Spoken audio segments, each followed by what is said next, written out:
Ito pag-usapan po natin etong pinost ni Mon Tulfo. Grabe. Sige. April nakausap mo si VP Sara, anong sinabi niya tungkol sa isyong ito? Ay, bakit may background music? Jiggy, ayon kay VP Sara, chismoso ang mga nagsasabing may kinalaman siya Ano ba yan? May background? Baka ma-copyright tayo niyan, no? Ay! sa umano'y Ay! destabilization plot laban sa administrasyong Ah. Marcos. Pinangunahan nga ni VP Sara ang pamamahagi ng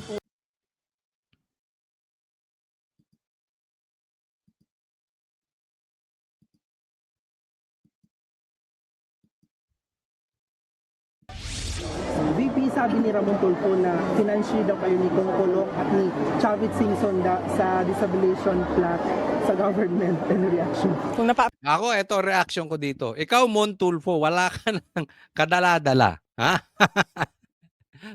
Nagulpi ka na ng babae before. Baka magulpi ka ulit ng babae ngayon. Nananapok to si Sara. Nananapok to si BP. Ha? Pambira. Mas di hamak malaki ito kay Claudine. Kung binugbog ka ni Claudine, mas lalo kang mabubugbog nito si BP Sara. Kaya mag-iingat ka ha. Lalo-lalo na bata-bata ka pa noon. Ngayon, tumanda ka na lalo. Delikado ka dito kay BP Sara. Pansin nyo, ako ay hindi talaga ako nagbibigay ng mga aligasyon kung wala akong ebidensya, no? So, yung mga ganyan, kapag meron kang aligasyon, wala kang ebidensya, ang tawag dyan ay chismis. Ayun, chismoso. Ang pangit. Pambira. Mon Tulfo, ang tanda mo na. Ha? Hindi ka ba nahihiya sa balat mo na pag-iwanan ka na ng mga kapatid mo? Yung dalawa, senador na. Yung isa, lakas-lakas ng channel. Ikaw, chismis pa rin. Pambira. Ha? Ikaw pa ang matanda. Hindi ka ba nahihiya sa balat mo? Mon Tulfo. Hoy. Dapat naman meron kang kinatandaan. O hinahamon ka ni BP Sara. Ilabas mo yung ebidensya mo. Kasi sabi nila si BP Sara ay nagpipinance daw to destabilization. O ang tawag sa iyo ay chismosa. At Bril, itong listahan na ito ay saan ba ito galing at sino-sino ang kasama rito?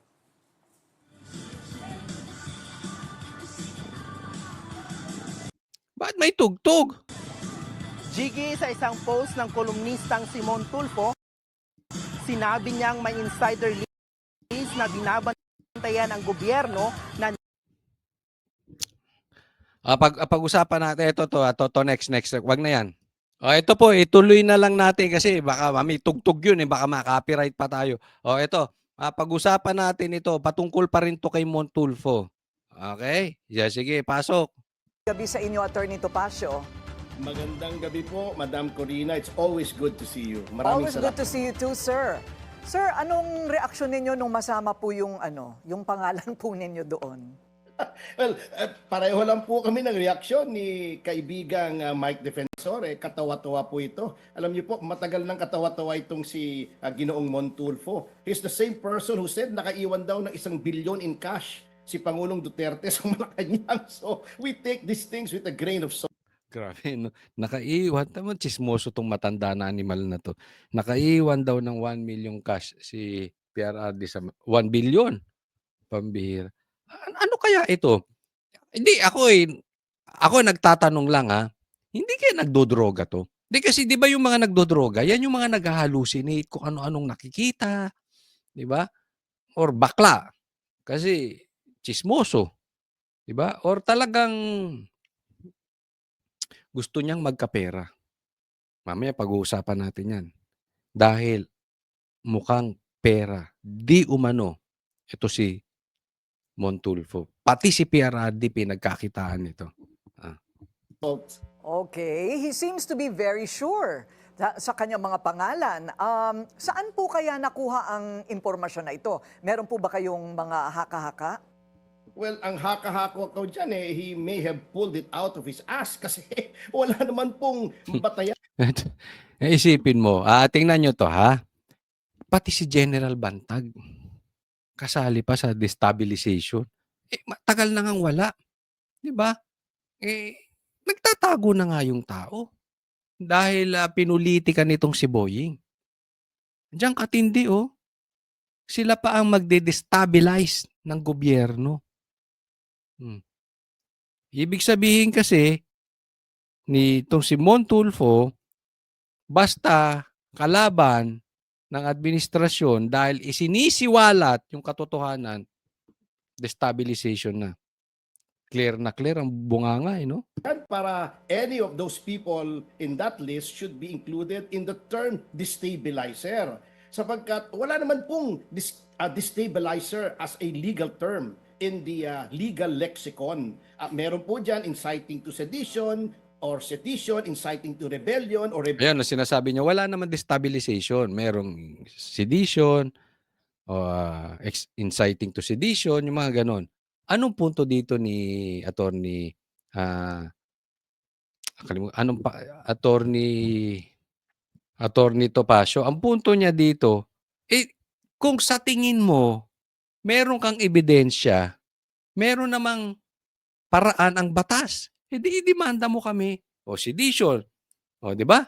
Inciting to sedition o whatever. Yun ang punto. Pero yung destabilization, alam mo, pakanalang nila yan eh. Yung salita na yan.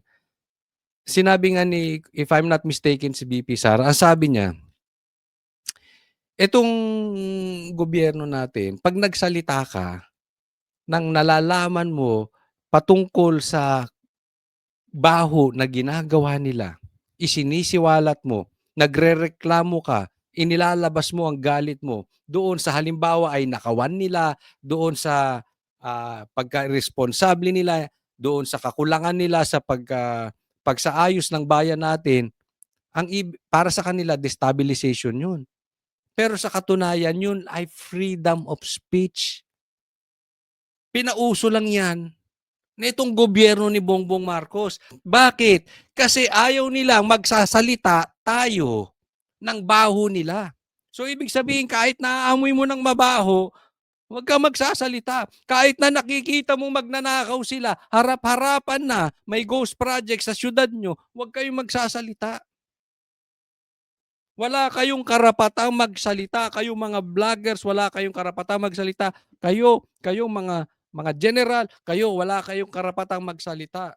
Kung ano ang makita ninyong pagnanakaw namin, huwag kayong magsasalita.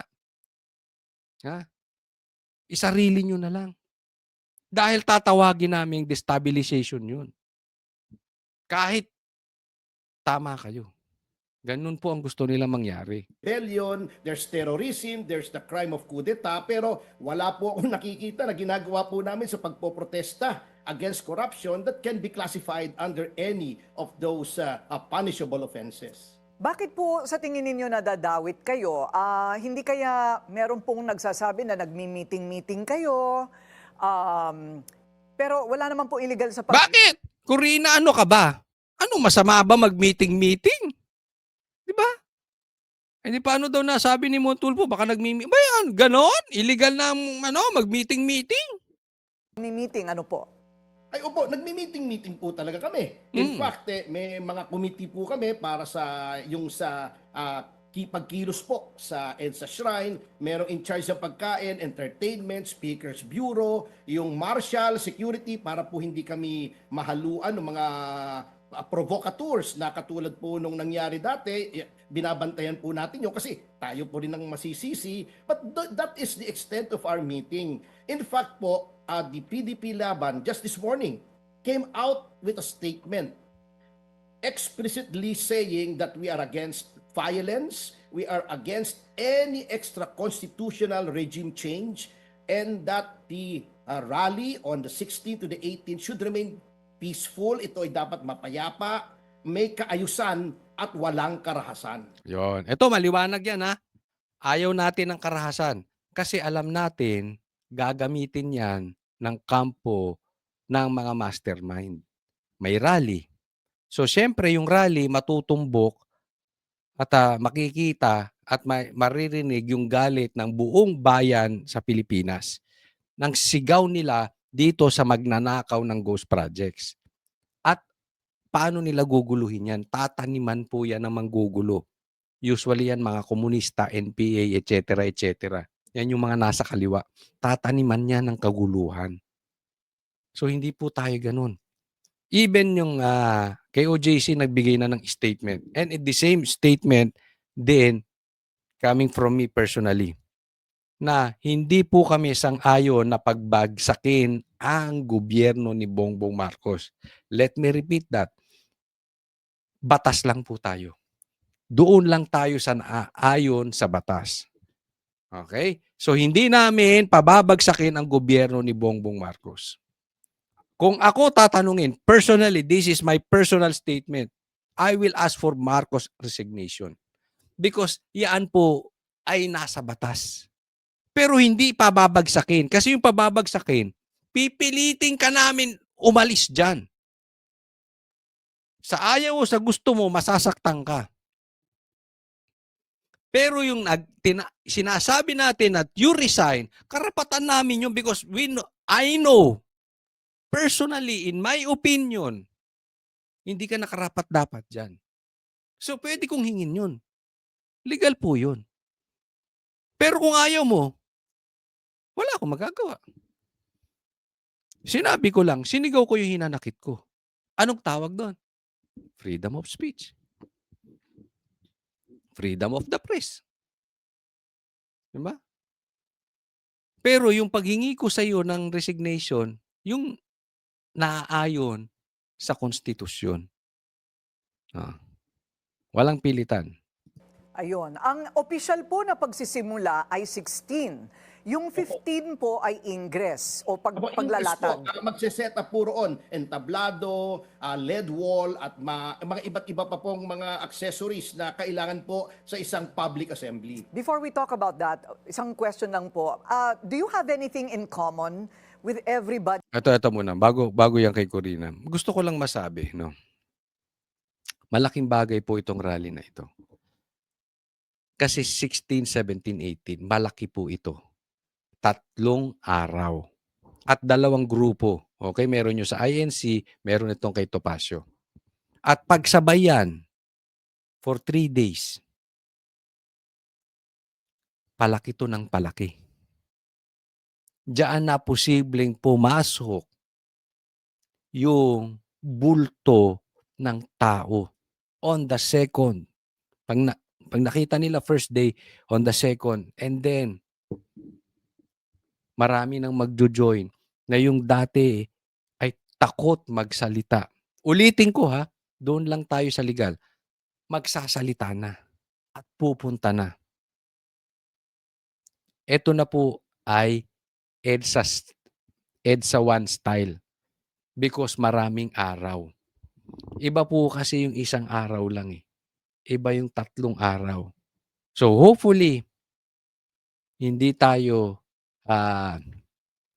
gambalain nitong mastermind. Tatandaan po natin, malaki po ang pera ng mga mastermind dito sa Nakawan.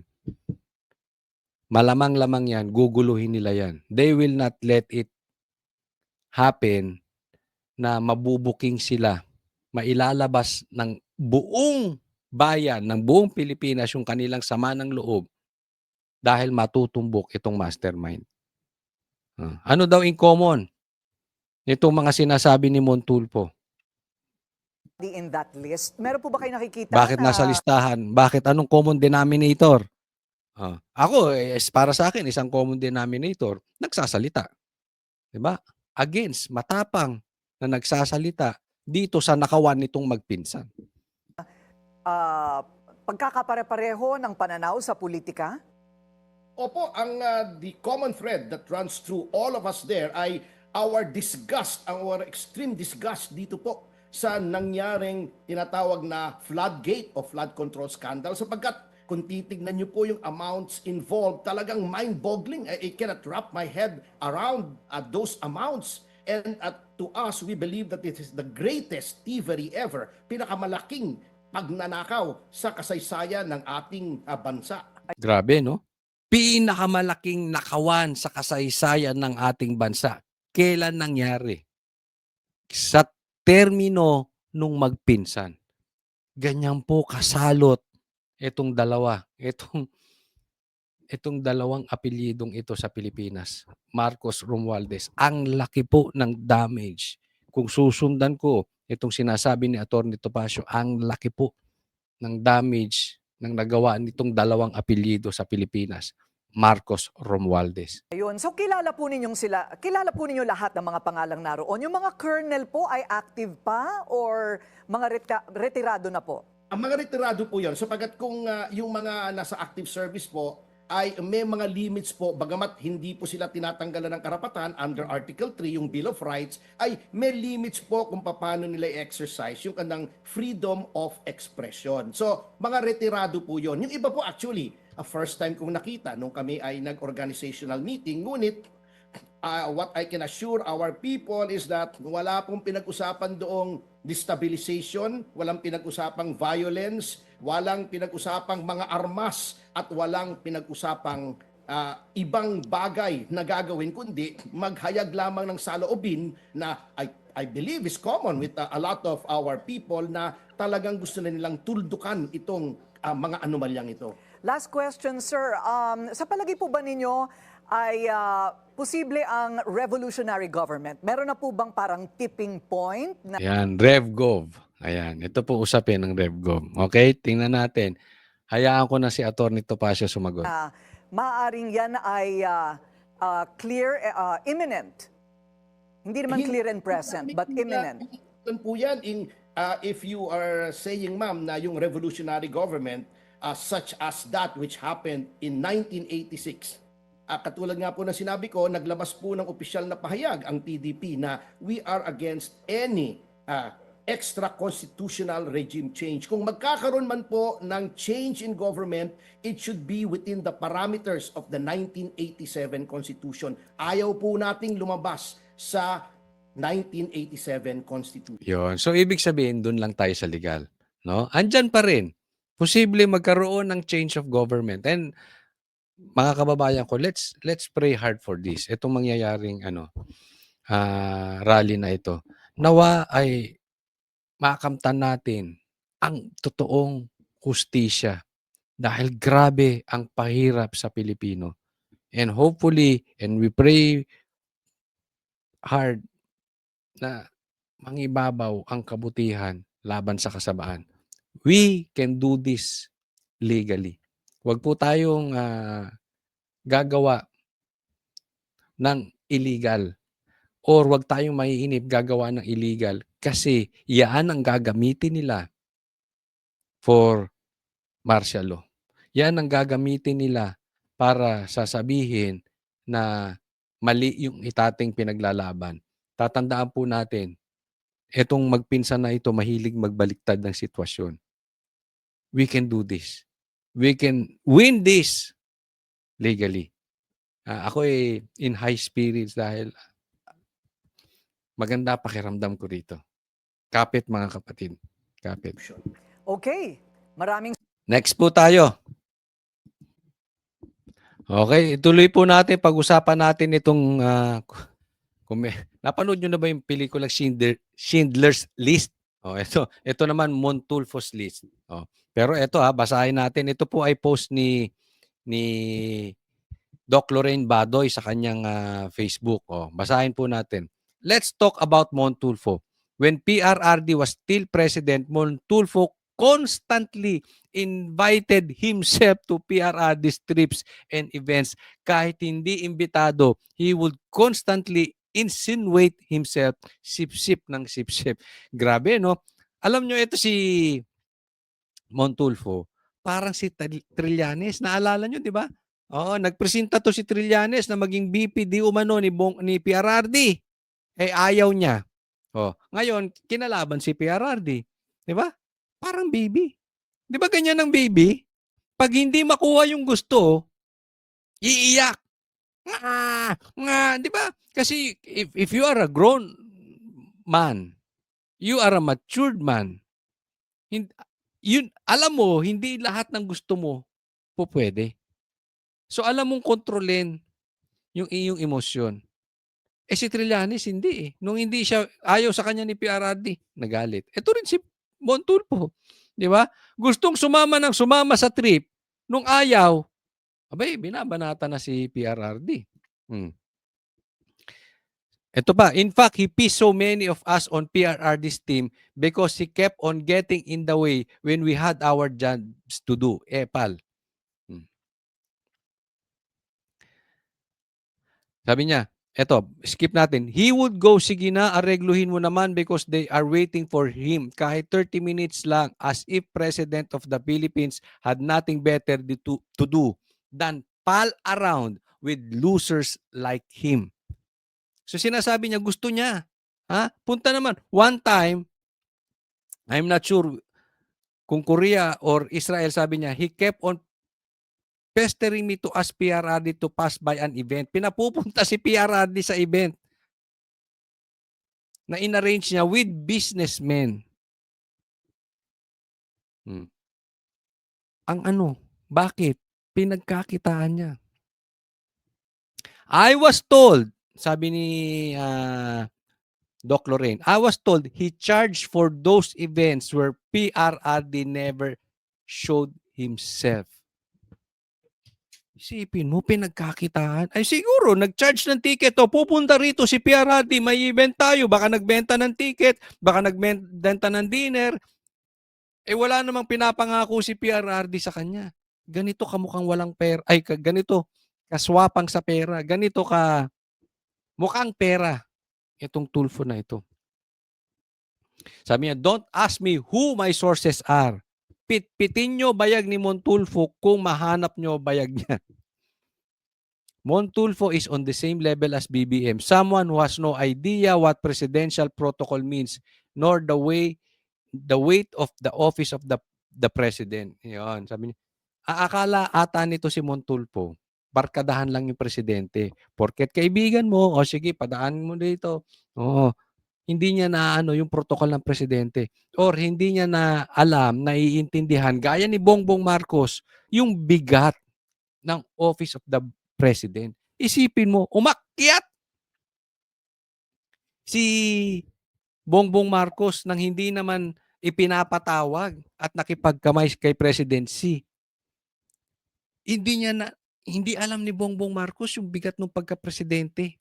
O yung opisina ng presidente, bit-bit mo ang buong Pilipinas doon sa kagaguhang kahiyang ginawa ni Bongbong Marcos. Same sila ni Tulfo, hindi niya alam anong pagka-presidente. He treated the office of the president like a sari-sari store where he could pull off his cheap scams and brag about being close to the PRRD, someone he now tries to destroy. Alam mo yung feeling close? May mga ganyan tao. Feeling close kami. O sige, dadalhin ko dyan si Bongbong Marcos. Dadalhin ko dyan si PRRD. So ginawa niya ng pera, pinagkakitaan niya. I was told, itong napakatindi. I was told, he's in the pocket of Malacanang. I won't tell who my sources are at baka hindi kayanin ng matres ni Montulfo. Si Montulfo, it means, sabi ni Doc Lorraine, bayad ni Bongbong Marcos.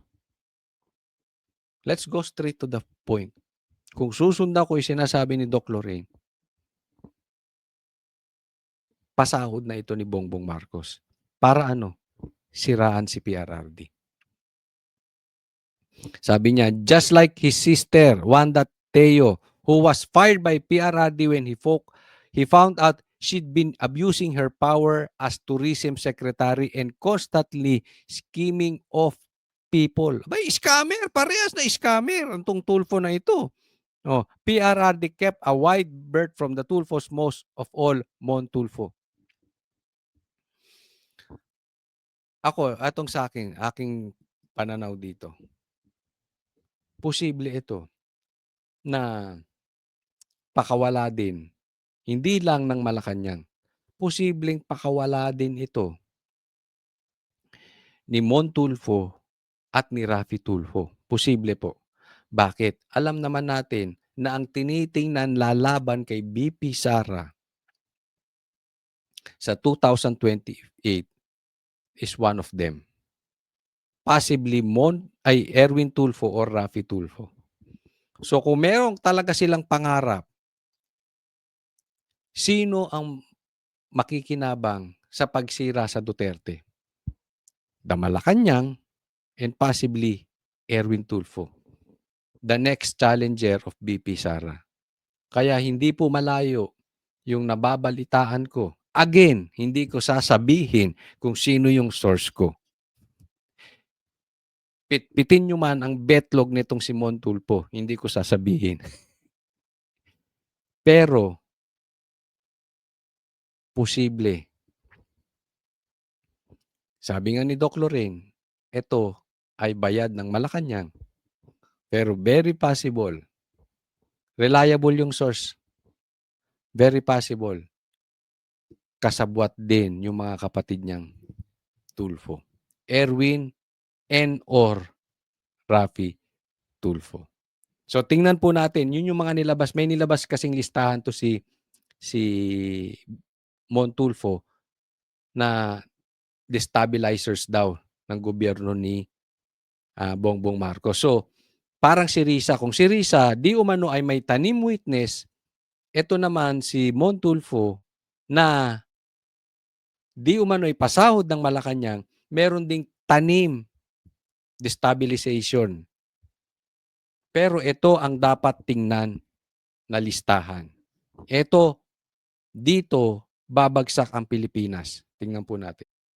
Ito, nakita ko po itong list na to, no? At pag-usapan natin, gusto kong bigyan ng komentaryo. Ito. Ito ay post ni Pagtanggol Valiente. Tinagpa niya si Martin Romualdez, Saldico, etc. etc. Mga totoong destabilizers ng Pilipinas, binabantayan kayo ng taong bayan. Kung si Mon Tulfo may listahan ng destabilizers, eto merong anong pinagkaiba? Tatandaan po natin, yung pinagbibintangan ni Mon Tulfo ay wala pong koneksyon sa flood control.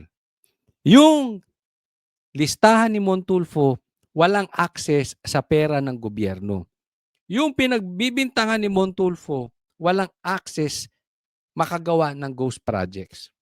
Etong listahan na ito ang totoong magde-destabilize ng Pilipinas. Bakit? Talagang masisira ang Pilipinas dito. Magigiba tayo. Hindi lang Pilipinas masisira, magigiba yung institusyon ng Pilipinas dahil sa mga ito. Why? They are in power. They have the access doon sa pera at kapangyarihan. Unlike yung kay Mon Tulfo, mas malabong mangyari. Pero ito totoo. Some of them may direct access sa pera. O tingnan natin. Ferdinand Marcos, yes. Lisa Araneta, in one click. Pag sinabi nilang ganito gawin sa pera, ganito, ganyan ang gawin. Kaya.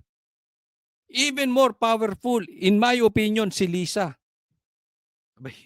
Ang dali utuin weak nga yung presidente. Pag kinalampag yan sa pagtulog, tong si Bongbong, ni Lisa gagawin. Sandro Marcos. Sandro is not innocent. Isipin mo, grabe ang nakawan sa Congress. 3 taon nakalipas. Kasama mo yung tiyuhin mong nagnanakaw, wala kang alam. Congressman ka, wala kang alam. Martin Romualdez, of course, alangan namang DPWH lang.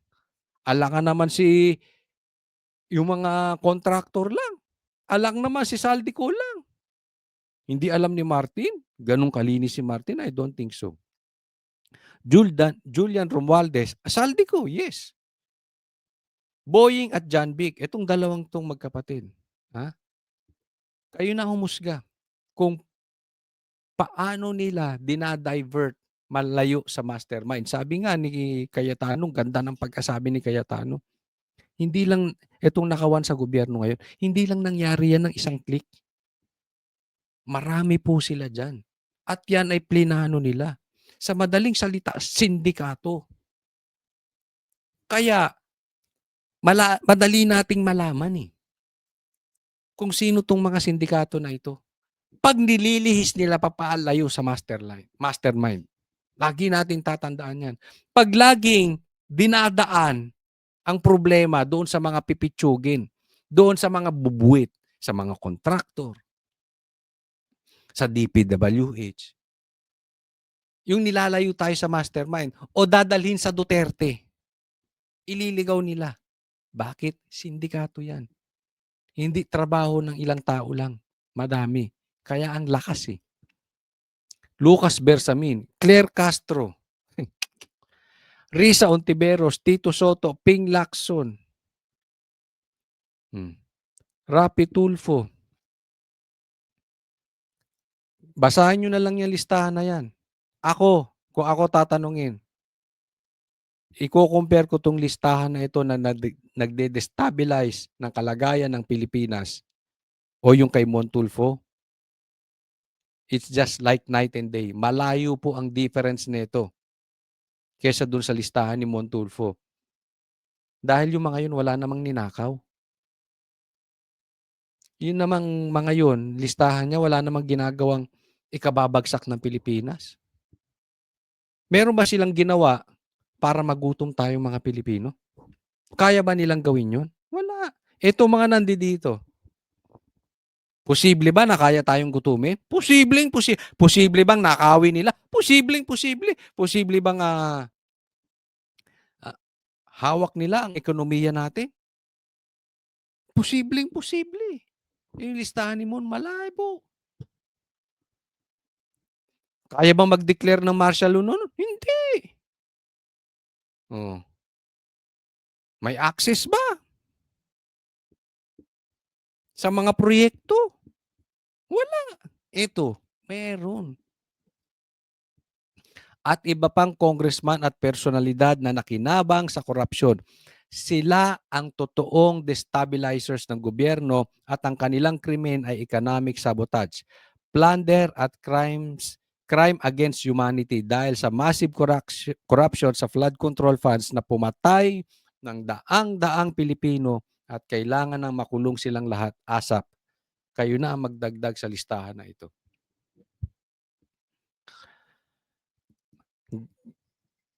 Grabe po kalaki ito. Kaya nga sabi ko, tayo po ay magsama-sama sa rally. Let's just do it legally. No, pagpatuloy po natin ang pagsigaw. Huwag po tayong matatakot dahil yan po ang kanilang isa sa panlaban. Pananakot. Kitang-kita naman natin, even yung mga politikong matutino, kitang-kita naman nila na umabuso itong sindikato ng mga nakaupo. Tingnan nyo po itong next. Dito pa lang makikita natin na talaga pong hawak nila ang kaban ng nakawan. Ito po basahin ko. Okay? Sabi, 106 days since the 118 billion flood anomaly was exposed. In 106 days, 0 arrest. Diba? And counting. Alam nyo kung bakit? Ito ay isang patunay na sindikato po itong kalaban natin sa flood control projects at saka sa mga ghost projects. Ibig sabihin, kontrolado nila yung investigasyon. Ibig sabihin, yung mastermind ang nagpapagalaw sa investigasyon, possibly sa Senado, possibly sa Congress, possibly sa batas. Kasi sobrang laki ng ninakaw. And yet, 106 days na wala pang nakukulong. Nakakapagtaka, di ba? Bakit? The masterminds are in control. And in my opinion, they are in power. High in power. Baka dalawa. High in drugs. High in power. High position. Kaya magtataka, 'di ba? Parang saan napupunta yung investigasyon? Napunta na tayo sa Davao. Napunta na tayo sa Dolomite. Kung saan-saan na tayo napunta. Despite sobrang laki ng nakawan, tapos walang nakukulong. Yan na yun. Yung magnanakaw ang may kontrol ng walang kwentang investigasyon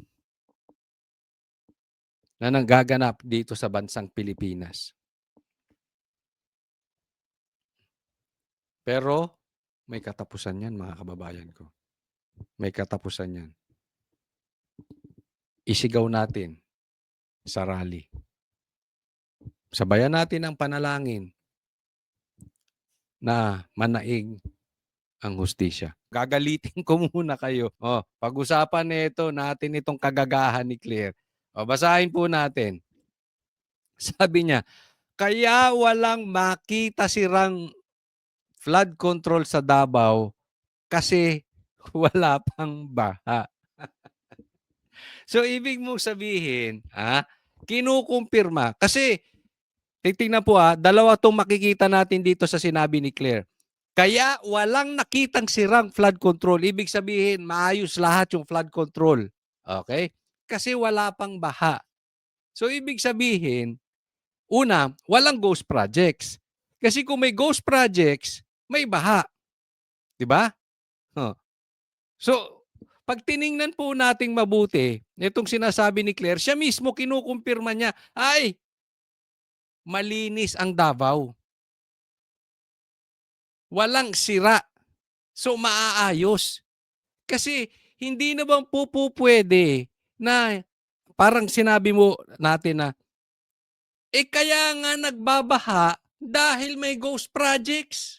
Kaya nga nagbabaha, kaya nga nasisira yung mga flood control projects ay dahil substandard. Gusto niya magkabaha. Kaya nga walang baha eh. Ibig sabihin, maayos yung pagkagawa ng mga flood control projects.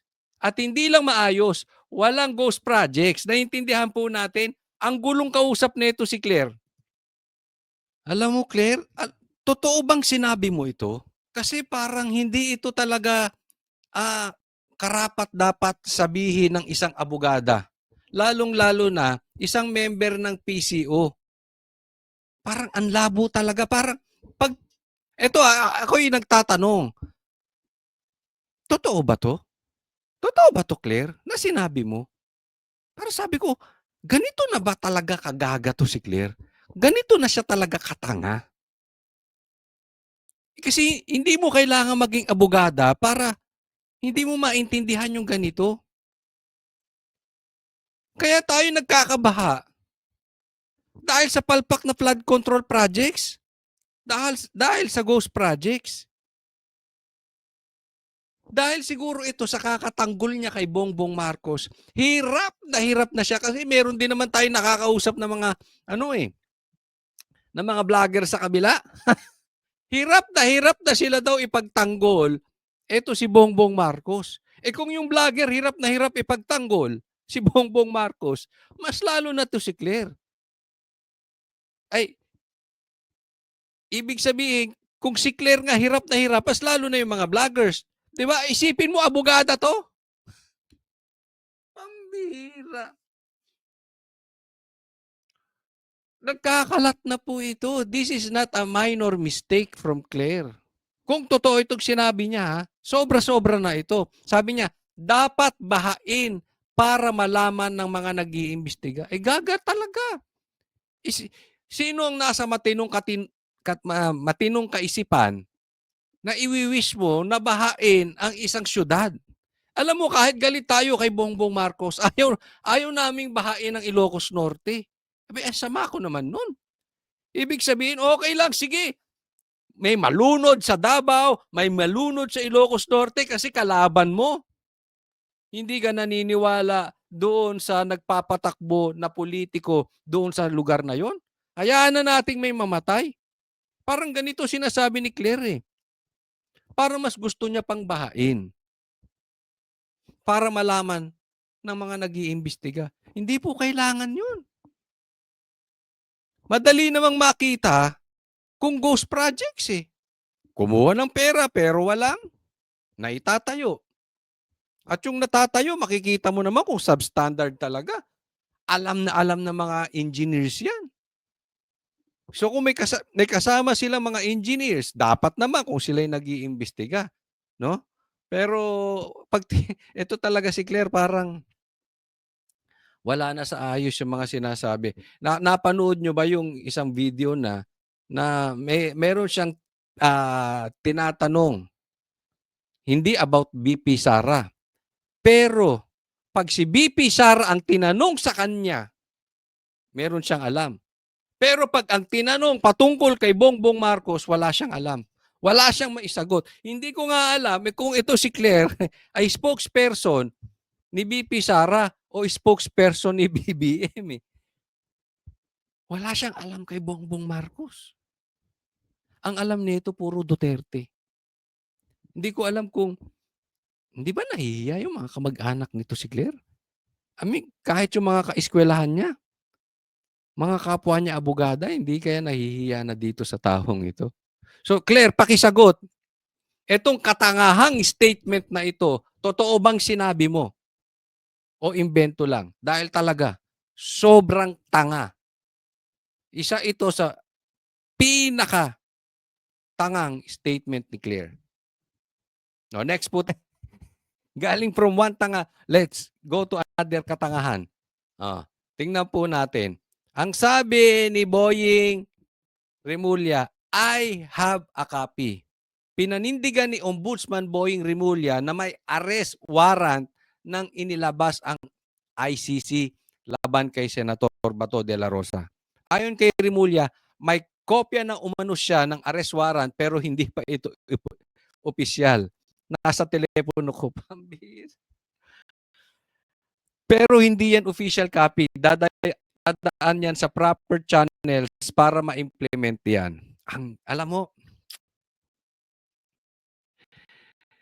grabe to si Boying. Kinumpirma. Natatandaan po natin. Huwag pong kalimutan, kinumpirma ng DOJ, ng DFA, ng ICC mismo. Walang nilalabas na arrest warrant kay Bato. Pero si Boying, meron. Akalain mo. Yung mismong spokesperson ng ICC, walang alam. Yung mga ahensya ng Pilipinas, walang alam. Pero si Boying, meron sa telepono niya. Grabe, no? Ganyang katindi. So ako talaga, ano pang maiisip mo kay Boying? Empleyado ito. Hindi ko alam kung pwede kang ombudsman ng Pilipinas and at the same time, empleyado ng ICC. Kasi isipin ninyo, nilagpasan niya yung DFA, nilagpasan niya yung DOJ. Wala silang alam. Si Boying may alam. Binastos yung ahensya ng Pilipinas, pero meron silang personal connection with Boying. Bamat hindi po ito? At nasa phone niya. Para pala ito yung mga warrant of arrest ni Torre. May pinagkapareha sila. Dahil maalala niyo yung warrant of arrest na ginawa dito kay Pastor Kibuloy. Diba? Wala naman 16 days, pero wala yung pangalan ni Pastor Kibuloy doon sa warrant. At nag-search sila for 16 days kahit walang search warrant. Ganun po katindi. So, parehas. Sa bagay, iisa kulay ni Boying tsaka ni Torre. No? Halos magkamukha na nga sila eh. Pero ganito po, binabastos ang konstitusyon natin. Ang warrant nasa cellphone lang. Paano nyo titingnan yung mabuti? Calling all lawyers. Hindi po tayo abogado, hindi po tayo nagmamagaling dito. Pero ombudsman to.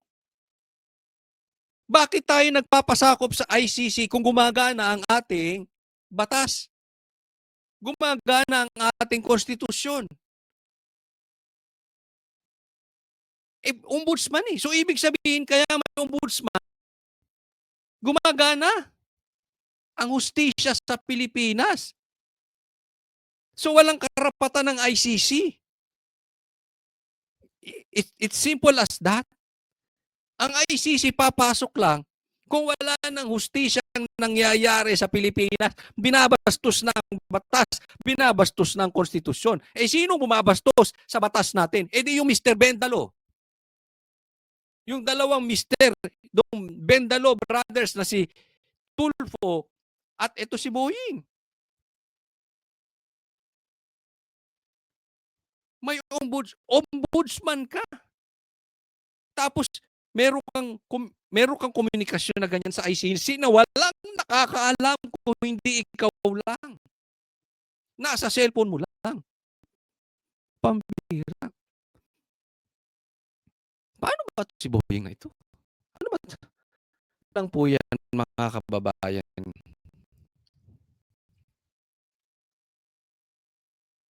Kung ako tatanungin nyo, ito ay paglilihis lang ni Boying sa mastermind.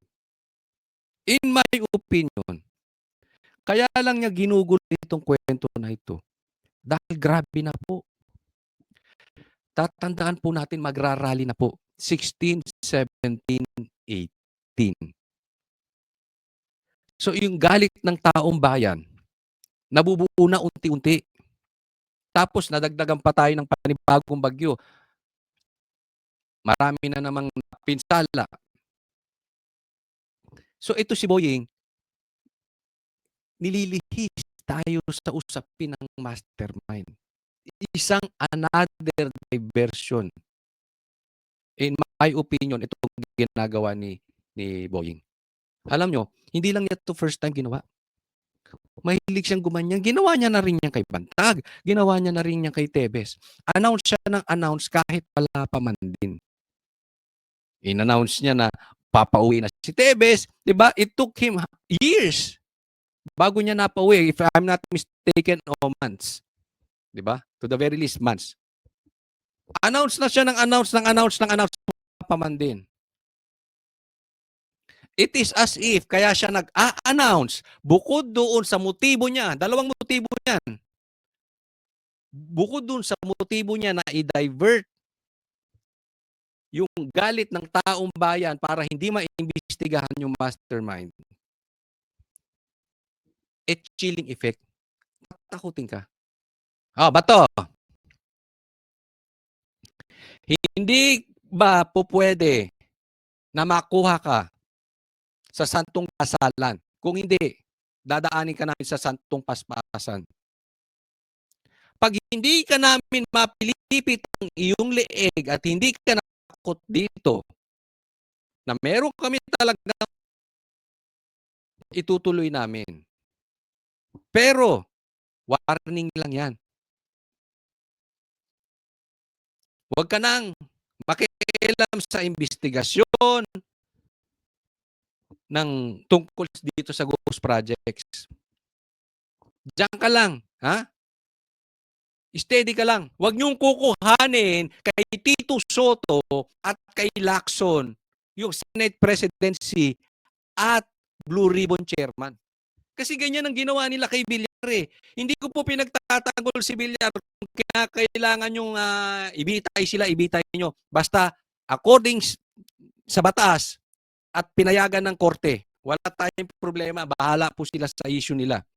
Punto ko lang dito, gumagawa sila ng chilling effect. Sige. Ha? Huwag nyo nang kuhanin. Yan ang malinaw na nangyayari. Ayaw nilang mapunta ulit kay Chis Escudero or kay Cayetano, yung Senate Presidency, dahil mapupunta kay Marcoleta, yung Blue Ribbon Chairman, at sigurado makakalkal yung pinoprotektahan nilang boss na mastermind. So gagawa sila ng mga pananakot sa Tagalog. Pananakot lang. Kasi anong purpose? Hindi natin makita. Kasi kung meron, just serve it. Why announce it to the public? Ito nga itong ombudsman na ito, na ngayon lang nangyari, na ang hilig sa press con. Ang hilig pamidya. Anong purpose mo? Wala pa naman, nasa cellphone mo. Sige, let's assume nasa cellphone mo nga. Hindi pa official. What's your purpose? Di manakot. At i-divert. Diba? Ang pangit ng ugali ni ito. Masama ito. Masamang tao ito. Kung ganyan ang motibo niyan. Tatandaan po natin. Hindi laging ikaw nasa ibabaw. Baka mamaya ikaw ang sumunod, ikaw naman ang matakot. Dahil marami ka ring kaso. Di natin alam. Malay mo naman, sakit mo. Lumala, ikaw naman ang matakot. Anong punto natin? Hindi ka dapat nananakot. Kung andyan, di dumating. Kung wala, bakit ka punta sa publiko? Mag-a-announce, wala naman. Ngayon, kung meron, ba't di mo ilabas? Ipakita mo. Kaysa para kang bakla na chismoso.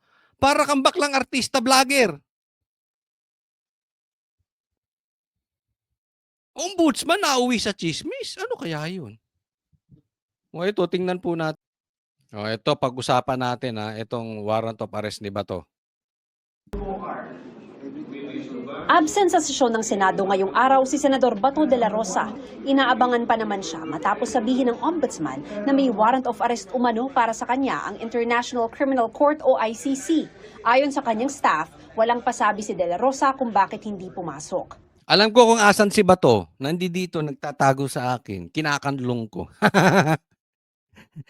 Okay, sobrang gagangan nyo na pag naniwala pa yan si Claire. O sobrang gago mo na, Boying, kung naniwala ka doon. Ay, si Codsoli nagkakanlong ng ano. Nitong Biyernes lang, nakita si de la Rosa's relief operation sa Cebu. Si Senate President Tito Soto, hindi pa rin daw nakakausap si de la Rosa, pero kumonsulta na siya sa mga legal expert ng Senado. Hindi ko pa natatanggap kung ano yung mga opinion nila. Ang mga nabanggit ko lang was yung opinion ko last time. During the time, Senator De Lima, Senator Trillanes, yun lang yung mga nabanggit ko. Ang mga positioning namin. Ito ngayon hinihingin ko sa legal. Pero sila sinasabing extradition or something like that. Ito lang yan. Talagang kaya ginaganyan si Bato kasi para wag palitan to si Tito Soto as Senate President. Para hawak ni Bongbong Marcos pa rin sa liig ang Senado. Di ba? At saka hindi lang yan. Meron silang plano na in 2026, itutuloy na nila yung impeachment labang kay BP Sara. So, marami silang hawak na alas that just in case hindi pumasok yung kanilang maitim na plano na kasamaan dito sa Pilipinas, meron silang pwedeng gamitin. Yeah. Kaya nga yan ginawa nila kay PRRD dahil everybody knows sobrang lakas ng Duterte. So pag delikado po sila pag andi dito si PRRD dahil nga yung pagmamahal ng taong bayan na kay PRRD. Hinihingi ko lang, wala pa. Hindi ba sinasabit sa akin? Pero mariing sinabi ni Soto, hindi dapat maaresto sa loob ng Senate building ang sino mang senador. Lalo na pag nagsesesyon. Yun ang pinakabawal sa lahat, di ba? Habang nagsesesyon, may darating, a-arrestuin yung senador. Hindi ko ipapayag. Kahit sino ba yan. Si Senate President Pro Tempore Ping Lacson, na tulad ni De La Rosa ay nagsilbing PNP chief, tinawagan na rin ang kapwa-senador. He was not picking up, and the following morning, I noticed na meron siyang missed call sa akin. So I hope we can talk just to give him some advice, no? Hindi para magtago, kundi para how to go about facing criminal charges. Nasangkot na rin noon sa kaso si Lacson na nagtago pa abroad hanggang tuluyang madismiss ang kaso. Pero ani Lacson, iba ang kaso ni De La Rosa. In my case, kasi local courts, applicable yung Tulyaw versus Miranda. Even if the respondent is not under jurisdiction, legal jurisdiction of the courts, pwede pa rin mag-file ng mga pleadings. In this case, it won't apply. So hindi under. Dito pa lang kita nila natin, no? Pwedeng tama ang sinasabi ni Lacson, pero pwedeng hindi. Pero, pagdating talaga sa minority, sabihin na lang natin sa Duterte Black, ang bilis nila maging judgmental. Isipin mo, okay, halimbawa na lang, ang pupulutin ng ICC, si Tito Soto, ganyan kaya magiging reaction nila? I'm sure hindi. Ipagtatanggol nila ng ipagtatanggol. Kaya hindi na tayo natapos sa politika eh. Dahil wala nang ginawa ang administrasyon ni Bongbong Marcos. Simula't simula pa lang, ang kanilang main project is for 2028 election. Hindi na makabalik ang Duterte. As we get closer to 2028, lumalabas na yan, no? Lumalabas na yung salita na yan. Hindi dapat manalo si BP Sara, hindi dapat makabalik ang Duterte. Yan na po ang lumalabas sa Pinklawan. And the Pinks and Bongbong Marcos are supporting each other. Kaya wala pong mangyayari sa bayan natin. Kung hindi, puro pamumulitika. Hindi under. Kung piliin ni De La Rosa magpakanlong sa Senado, limitado ito alinsunod sa konstitusyon. Limited kasi yung Constitution is very clear on the matter. May immunity from arrest when Congress is in session. Sabi naman ni Senate Minority Leader Alan Peter Cayetano, sana hindi na umabot sa pagtatago pa. At dapat daw, korte ang magdesisyon kung pwede bang ipaaresto si De La Rosa sa bisa ng ICC warrant. Hindi naman pwede kung sinong admin, siya na lang. Kasi hindi na tayo rule of law noon, rule of men na tayo. So kung kakampi mo ang administrasyon, hindi ka extradite o padadala sa international criminal. Pagkalaban mo, padadala ka. Yun, ito nagiging problema. Dapat, mag-iingat po tayo dito. Whether you are pink, whether you are blue, whether you are green, whether you are white, whether you are DDS, whether you are red. Hindi po dapat merong ibang mangingibabaw na batas. Dapat lahat po dadaan sa korte. Napakaliwanag po niyan. Dapat yun ang mangyari. Kaya nga po sinasabi, yung nangyari kay PRRD is kidnapping. Dahil kahit may karapatan ng ICI, 'di ba? Meron nagsasabi walang karapatan ay ang ICC, may karapatan ng ICC, walang karapatan ng ICC. Sino ang maghuhusga kung may karapatan ang ICC o wala? Korte. Yan yung sinasabi ni Cayetano. Pagkaalyado ni Bongbong, hindi pwedeng ipadala sa ICC. Pagkaalyado ng Duterte, ipapadala sa ICC. So ano mangyayari sa atin?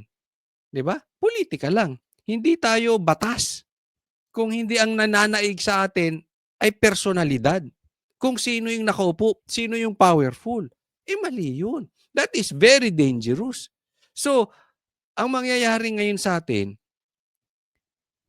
tatandaan nyo baka mamaya, Bongbong Marcos, Tambi, Boying, Torre, kayo rin magkakaroon kayo ng kaso, posibilidad. After maupo ni BP Sara sa 2028. Ang mangyayari niyan, baka hindi na natin padaanin sa korte. Baka idiretso na kayo sa ICC. Bakit? Kasi nagbubuo kayo ng jurisprudence eh. O ito, nangyari kay PRRD, nangyari kay Bato. Wala nang korte-korte. Hindi na dumadaan sa korte. Basta merong warrant of arrest galing sa ICC, dalhin doon. Ganyan na lang mangyayari sa atin. Ipamimigay natin yung soberanya natin. Ipamimigay natin yung mga Pilipino. So, sinong naghahari sa atin? ICC. Or, yung nagpapasahod, yung naglalagay sa ICC. Ganun ang kakalabasan. Malay nyo, kayo mga nanonood, tayo, bigla na lang tayong damputin ng ICC. Tapos dalin tayo doon. Bastusin na natin yung korte rito. Eksakto yung punto ni Cayetano eh. Kung may kasalanan dapat si PRRD, okay lang. Kung gusto nyo dalhin sa ICC, di okay lang. Sana pinadaan natin sa tamang proseso. Due process ang tawag doon. Pinadaan natin sa korte. Gusto nyo dalhin si Batoron? Gusto nyo dalhin si Bongo? Gusto nyo dalhin si Sara? Padaanin natin sa korte. Sino magdi-decide? Sino? Pagkaganyan dire-diretso sa ICC, kidnapping yan. That is only the decision of the president. Binastos nyo na yung batas. Binastos nyo na yung korte. Diniretso nyo na doon. Di ba? There has to be a final arbiter. And if you look at the Philippine Constitution, iisa lang yan, yung korte. Para sa GMA Integrated. Kaya pag talagang babastusin natin, alam mo, martial law na yan. Itong nangyayari ngayon. Sobrang pagkadiktador na ni Bongbong Marcos. Pag si Bato, dinala, dire-diretso sa ICC. Grabehan. Grabe na. Tatandaan ninyo to. Bongbong Marcos, lalong magagalit ang Pilipino sa iyo. Kasi hindi mo na nire-respeto ang batas. Hindi mo na nire-respeto ang korte. Wala kang pakialam sa Pilipino, basta kalaban sa politika, kidnapin, dalhin doon. Gasino na illegal yan sa batas, gasinong nababastos ang korte. Basta ikaw masusunod. Dahil basta lang kaya mo. Mahirap yan.